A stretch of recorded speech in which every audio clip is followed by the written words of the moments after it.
The city was a restless beast that January, its nights sharp with a frost that bit your skin like a lover's secret. I'm Elise, and this isn't my story, not really. I'm just the one who saw it unfold, the one who couldn't look away when the shadows thickened with forbidden desire. It was my friend Nora and her old colleague Vincent. A man with a voice like velvet and eyes that burned with a hunger you could feel from across a crowded room. Nora was the spark, and he was the fire that consumed her. Nora was 32, all soft curves and quiet intensity, with a smile that could unravel a man's resolve, and a gaze that held you captive. She'd been married to Michael for 7 years, a man who adored her, but whose steady presence left her restless, craving something she couldn't name. Vincent was her old colleague from a job she'd left years ago, 35 tall and polished, with hands that moved with a purpose that made your pulse quicken. I saw it the first time I joined Nora at a corporate gala in a glittering downtown hotel, the way the air shifted when Vincent entered the ballroom, his eyes finding hers like a magnet finding north. I was there that evening, tagging along to keep Nora company at the gala, a black tie affair dripping with wealth and ambition. The hotel was a maze of crystal chandeliers and velvet drapes, the kind of place where secrets hide in plain sight. Nora stood by the bar, her dress a deep emerald that hugged her curves, her hair pinned up but loose enough to tease her neck. "Elise, you didn't have to come," she said, her voice light but her eyes restless, darting toward the crowd. Vincent was there in a tailored suit, a glass of whiskey in his hand, his gaze cutting through the room to find her. He smiled, slow and deliberate, but it wasn't me he was after. We stood by a marble pillar, the three of us, the city's pulse muffled by the hotel's opulence, the chandelier light casting soft shadows across the room. Nora sipped her wine, her dress slipping slightly to reveal the curve of her shoulder, the soft skin glowing in the warm light. Vincent's eyes followed, lingering on the bare slope of her neck, unblinking like a man staring at his own downfall. I felt it then, the undercurrent sharp and electric like a wire sparking in the dark. They weren't talking much, but their silence was loud, heavy with things that shouldn't be said. I should have left, but I didn't. I stayed caught in the pull of something forbidden. Nora laughed at something Vincent said, her head tilting back, her throat exposed. His gaze was fixed, intense, like a man who'd found what he'd been searching for. "You haven't changed," he said, his voice low, teasing, but edged with something darker. She met his eyes, her lips parting just enough to let the moment hang. "Maybe you just forgot me," she said, her voice a soft challenge, her eyes locked on his. The air shifted, grew thicker, like the moment before a spark catches fire. I shifted in my heels, my skin prickling. I wasn't supposed to see this, but I couldn't stop watching. The ballroom buzzed with laughter and clinking glasses, but the space between them was its own world, warm and heavy with tension. Nora's dress clung to her hips, the fabric shifting as she leaned closer to him, revealing a hint of lace beneath. Vincent's voice grew softer, his words more deliberate, each one landing like a touch.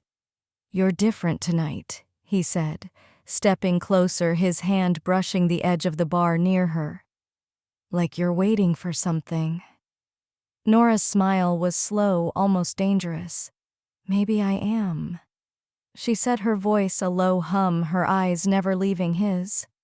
I felt like an intruder, but my feet wouldn't move. The gala's glamour pulsed, but it couldn't drown out the beat of my heart. Then it happened. Nora excused herself to the balcony for air, her dress swaying as she moved, her steps slow, deliberate, like she knew he'd follow. Vincent's eyes tracked her, his jaw tight, his hands flexing. He waited a moment, Then followed his stride purposeful, like a man who'd made up his mind. I should have stayed in the ballroom, but I didn't. I slipped out after them, hidden by the velvet curtains, my heart pounding. The balcony was quiet, the city's skyline glittering below the air sharp with frost. Nora stood by the railing, her dress catching the moonlight, her hair falling loose now framing her face. Vincent was too close, his hand brushing hers as he joined her. "Nora," he murmured, his voice low, rough, like he'd been holding it in too long. She turned her hair, catching the moonlight, and stepped toward him, her breath shallow. Her hand brushed his arm, accidental, or maybe not. His fingers caught hers, holding them there, and I saw it, the spark, the flare of something forbidden. She didn't pull away. She stood there, her eyes searching his face, her lips parted. "Vincent," she whispered, so soft I barely heard it. "This is a mistake." But her voice was weak, like she was begging him to prove her wrong. He didn't answer, just let his fingers slide up her arm, slow, deliberate, like he was memorizing her. Her breath caught her chest, rising and falling too fast. I could see it, the want, the need, the way it consumed them both. It was wrong, so wrong, but it was alive, burning brighter than the city lights below. I wanted to call out to break the spell, but my voice was gone, swallowed by the weight of what I was seeing. Nora leaned closer, her shoulder brushing his, her dress slipping to reveal more of her skin. The air between them was alive, pulsing like the moment before a kiss you know you shouldn't take. I turned away, my face hot, my heart racing. I shouldn't have stayed, but I did, caught in the pull of their sin.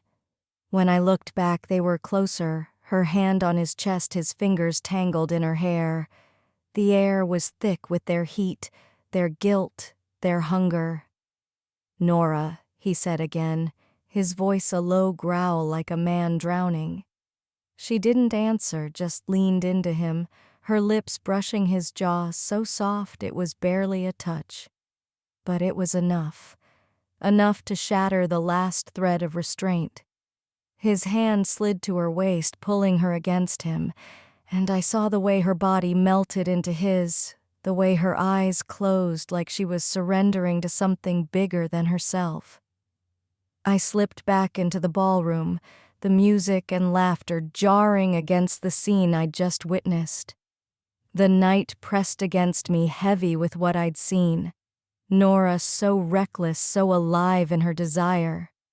Vincent, a man who'd crossed a line he couldn't uncross. And me, the fool who saw it all and did nothing. I left the gala, the city's lights blurring as I drove away, but I couldn't shake the image of her hand in his, the way her eyes burned when she looked at him. I knew it wasn't over. It was just beginning. Days later, I saw Nora at a cafe, her fingers wrapped around a coffee mug, her eyes distant like she was chasing a memory she couldn't catch. She looked different, sharper, like a woman who'd tasted something forbidden and couldn't forget the flavor. I sat across from her, my heart heavy with what I'd seen. I wanted to ask about Vincent, about that night, about the way his touch lingered on her skin, but the words wouldn't come. She didn't bring it up either, just smiled, that half smile of hers, the one that hid more than it showed. "You okay?" I asked, my voice too careful. She shrugged, her blouse slipping down her shoulder, revealing a faint mark, a shadow maybe, or something else. "Just restless," she said, her voice low like she was confessing to the coffee instead of me. "That gala, it was too much, too heavy." I knew she wasn't talking about the event. She was talking about him, Vincent, the way he filled every silence, every moment with that slow burning intensity of his. I didn't push her. I couldn't. But I saw it in her eyes, the hunger, the guilt, the thrill of crossing a line she couldn't uncross. She leaned forward, her perfume sharp and sweet, and said, You ever feel like you're falling into something you can't stop? I nodded, though I didn't know what she meant. Not really. But I'd seen it that night, the way her body leaned toward his, the way her breath caught when his fingers grazed her arm. It wasn't just desire. It was something deeper, something that clawed at you until you bled. That night, I went back to the hotel. I don't know why. Maybe I wanted to see if the air still crackled, if the balcony still held their secrets. The hotel was quieter now, the gala long over, but the same velvet drapes hung heavy, the same chandeliers cast their glow. I found Nora in a private lounge, the lights low, her dress a deep red that clung to her like a second skin. Vincent was there too, standing by a window, his suit jacket off his shirt unbuttoned, his eyes on her like she was the only thing in the world. Michael was at home, oblivious, probably asleep after a long day. I stood in the shadows, hidden by a curtain, my pulse loud in my ears. Nora, he called, his voice low, rough, like he'd been holding it in too long. She turned her hair, catching the lamplight, and walked toward him too close. Her hand brushed his arm as she reached for her glass, and I saw it again. The spark, the heat, the way her fingers lingered just a second too long. He didn't move away. Instead, he looked at her, his eyes dark, unreadable, like a man staring at his own ruin.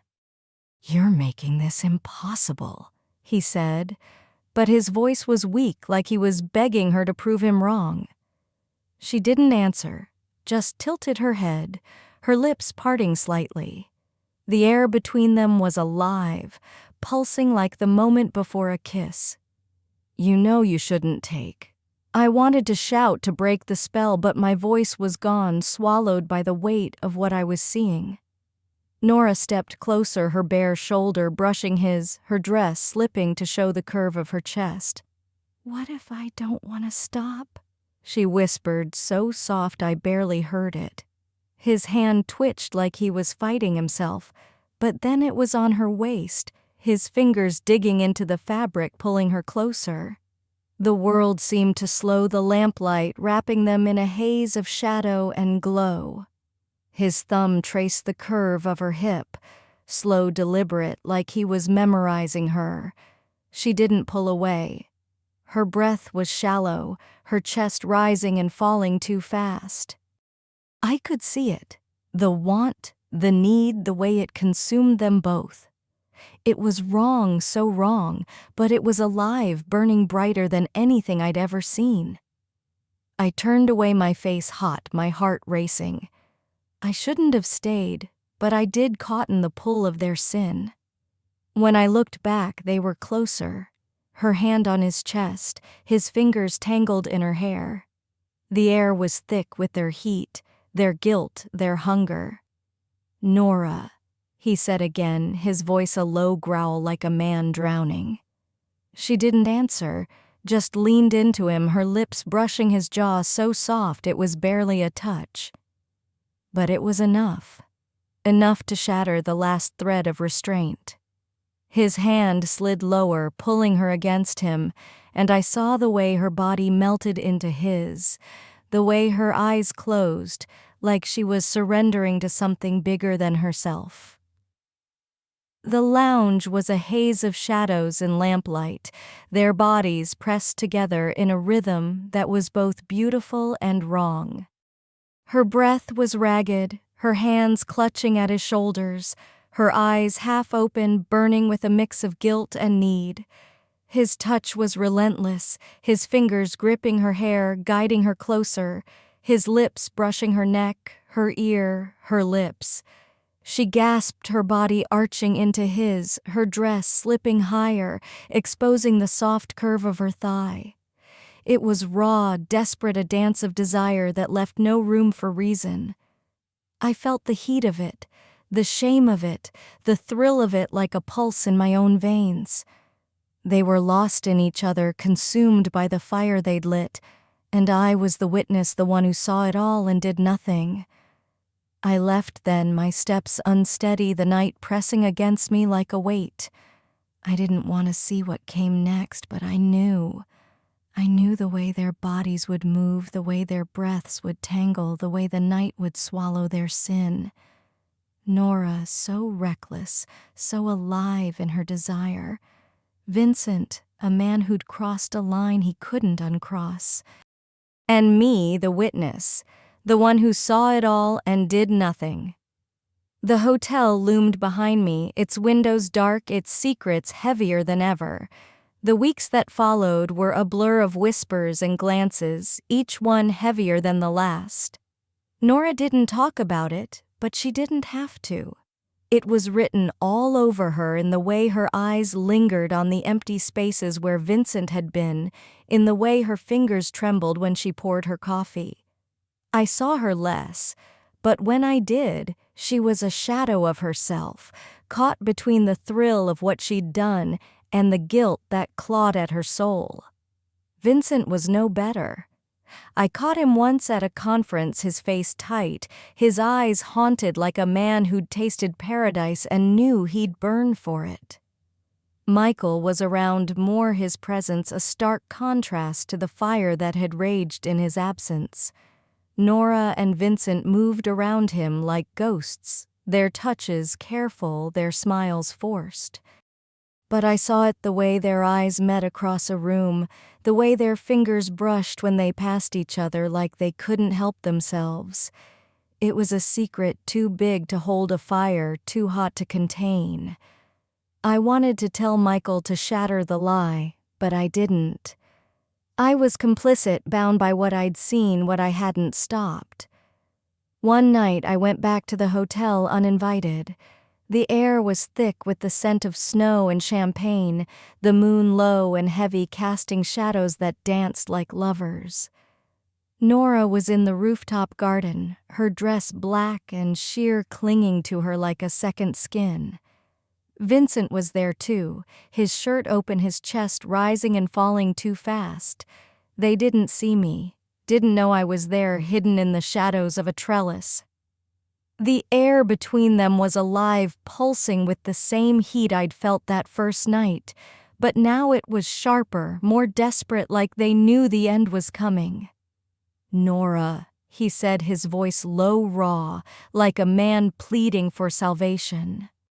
She turned to him, her eyes wide, her lips parted, and I saw the war in her, the want, the shame, the need that burned hotter than both.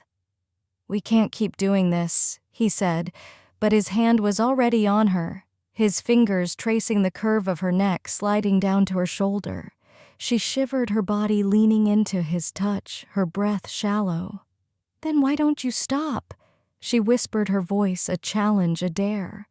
He didn't answer, just pulled her closer, his hands gripping her waist, his lips brushing her throat. She gasped, her fingers tangling in his hair, her body arching against his. The moonlight painted them in silver, their shadows merging into one.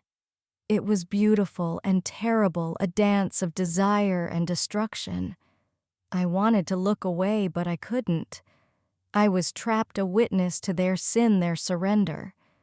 His hand slid lower, pulling her dress up, exposing the curve of her thigh, the soft skin glowing in the moonlight. Her breath was ragged, her moans soft and desperate, like she was drowning in him.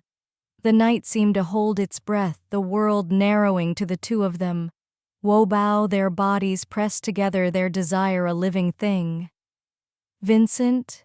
she whispered, her voice breaking, and he answered with a kiss deep and hungry, like he was trying to consume her. I saw the way her body responded, the way her hands clutched at him, the way her eyes closed as if she could block out the world. But the world was there, waiting, ready to judge. I left before it went further, my steps silent, my heart pounding. I didn't want to see the end, but I knew it was coming. Nora and Vincent caught in a web they'd spun themselves, bound by desire and doomed by it. The hotel loomed behind me, its windows dark, its secrets heavier than ever. I drove away, the night swallowing me, but I couldn't escape the image of them. Their bodies tangled, their breaths mingling, their sin burning brighter than the moon. So here I am telling you this story, my voice shaking with the weight of it. I saw it all, and I did nothing. Maybe that's my sin too.